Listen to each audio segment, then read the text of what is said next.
Welcome to a new episode of Bison Insider. I am your host, Mr. Jon McLemore. Today, I am joined by a very special guest, somebody who's seen around campus all the time and he's just everywhere. So please help me welcome to the Bison Insider, Mr. Jon McLemore. How are you doing, Mr. Jon? Hey, thanks for having me. I'm glad we could make this happen so we can get these. I love watching these series, so appreciate being on the show. Okay, so let's start with some really easy questions for you. What is your position here on center? Well, my position on center is what's called the quality assurance guy.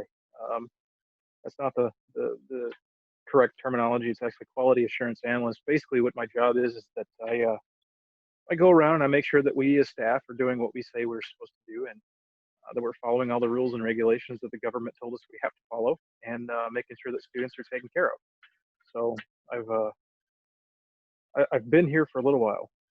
And if I'm not mistaken, you weren't always doing that as a job. So what was what did you do when you first started at Burdick? Well, I've actually had a couple of different positions here on center.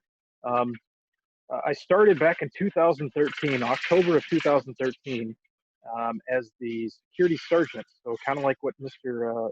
Lewis is doing. That's what I was doing. So from 2013 to about 2016, I was in that position in security, and then from there I took a small break from Job Corps because I thought the grass was greener on the other side of the fence, so to speak.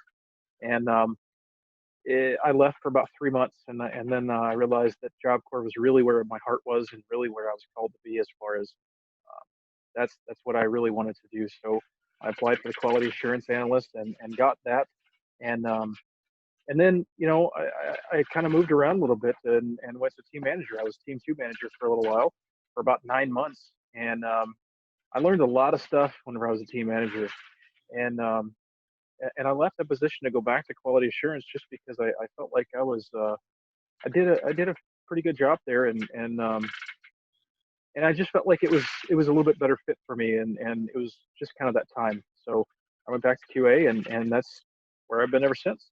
Um, so yeah. Wow.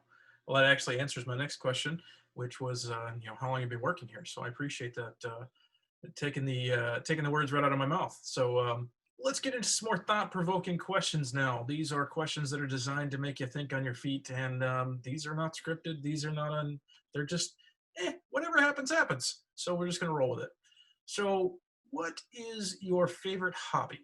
My hobby, the funny thing is, you mentioned that my hobby is actually fishing. And in order to do this interview in a better place that wasn't just sitting in my living room or in my basement, I actually came out to my kayak trailer room or house, and I call it my fish layer carrier house because my I'm actually standing here staring at my kayak, and that's my hobby. Very nice. How about a favorite color? Favorite color? I know a lot of people are going to say this isn't a color, but it's my favorite color. To me, it is. It's camouflage. Some people are going to say, "Oh, it's a pattern," but to me, it's a color because that's how I see it. You can obviously see I'm wearing it here, and you can't see my feet, but I'm wearing camouflage on my feet, and um, you know, it's just one of those things that I just enjoy. So camouflage is my answer. Makes sense to me. How about a favorite food? Favorite food? Wow. I'm going to be completely honest. I have been on a diet lately, and I have actually lost a few pounds here and there. a- and in doing this diet, I realized that some of my favorite foods, like sugar and candy and things like that, are awful for me. So I've kind of cut out the majority of that. And I would say right now, my favorite food, honestly, is burgers, and not the buns and all that kind of stuff, but just the burger itself, just the hamburger, the meat. Um, I Between that or pulled pork, I'm actually currently smoking a couple of pork butts, and this is the third time I've done it, and it's getting better and better every single time. Like like juicy, fall off the bone stuff, like. So either hamburger or pulled pork.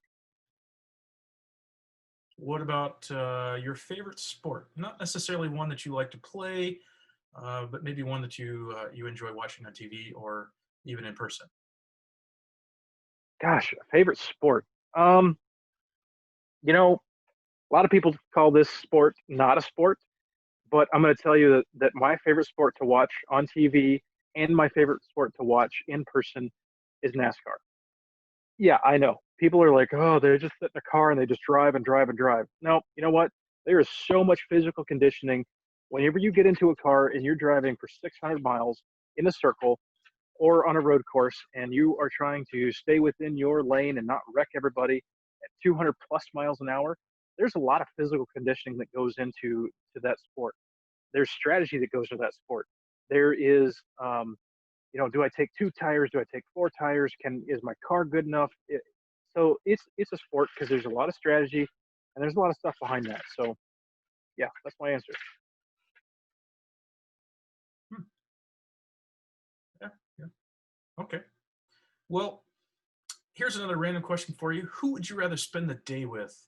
The entire crew from the Duck Commander series or the entire crew from the Gas Monkey Garage series? Wow, who would I rather spend the day with, Duck Commander or Gas Monkey Garage? Wow. You know, both of those guys, both of those TV series. I don't know how much it's accurate as far as everything that goes on. If they're really 100% all down to earth, or whatever the case is. Um, I do, for some reason. I love cars and I love things like that. I mean, I honestly cannot fix a car to save my life. I can do the basics of, like, putting a tire on or changing oil, things like that. But so Gas Monkey would be kind of cool because they do build a lot of cool stuff. Um, but I honestly think Duck Commander is going to be my go-to, mainly because they're kind of like me as far. Well, they grew up they're in um, they're in Louisiana, which I'm originally from Texas, so we're kind of neighbors, and so I know exactly where they're at as far as their location, and but the fact that they love to hunt and fish and do all the outdoor stuff, I think I'd have to say Duck Commander, just because I think I'd get along with them. Now, I can't grow a beard to save my life, so that's going to be my pitfall. I'd be the only clean faced guy in Duck Commander if they ever invited me to come hang out with them. So Those are all very valid reasons. So appreciate that. Um, Hypothetically speaking, you are stranded in the middle of nowhere. You don't have a cell phone that works, no means of communication, absolutely, like nothing. You do have food and you do have water. What are three things you would need to survive?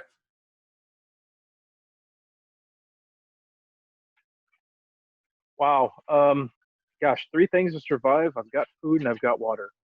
No communication. Well, the first thing I would need would be shelter. Um, you got to have shelter because you got to get out of the elements. If you're in North Dakota, you know that the elements can change at a minute's notice. So you need shelter, whether that be manufacturing your own. If I've got a tarp laying around somewhere, which that wasn't in the scenario, so I'm not sure if I've got a tarp, but I know that I can build what's called a lean-to, um, and I know that all it takes is a few sticks and a few straight pieces of sticks and some twine or some rope or maybe some even some leaves or vines. You can manufacture your own shelter. The second thing I would need would be fire, because eventually my food's going to run out and eventually my water's going to run out. I'm going to need something to purify and to cook on. Depending on what kind of food, I mean, the scenario doesn't really tell me what kind of food I have. Do I have, like, you know, meats that are preserved, or whatever the case is? But you're going to need fire. It also kind of fends off the wild animals and things like that when they get too close. And the other thing I would need, depending on whether or not I put myself there on purpose, or depending on whether or not I crash landed there or something like that, it's kind of a toss up between um, a way to signal for help, like a big, huge bonfire or something that I could set on fire. Um, I know that I can make fire based on, because I wear glasses, so I can use my glasses to actually focus the sun and focus the focal point. Or if I can find some flint and steel, I know how to start a fire that way. Um, so And usually if I'm going out somewhere, I usually carry a fire starter of some sort. Usually not. I don't usually use matches whenever I go camping and things of that nature. So I always have a fire starter, usually a magnesium rod and a striker, so I can make fire. Um, Actually, I carry that in my truck 24/7. So I mean, it's just who I am. It's just how I think. So either a way to make a big fire or a big something to signal that I need help, or I would have to find um, some sort of weapon, because you never know where you're going to be at, whether or not you need to fend off yourselves from coyotes that are trying to eat you, or whatever the case is. So yeah, I mean, shelter, fire, signal, or weapon. That would be my answer.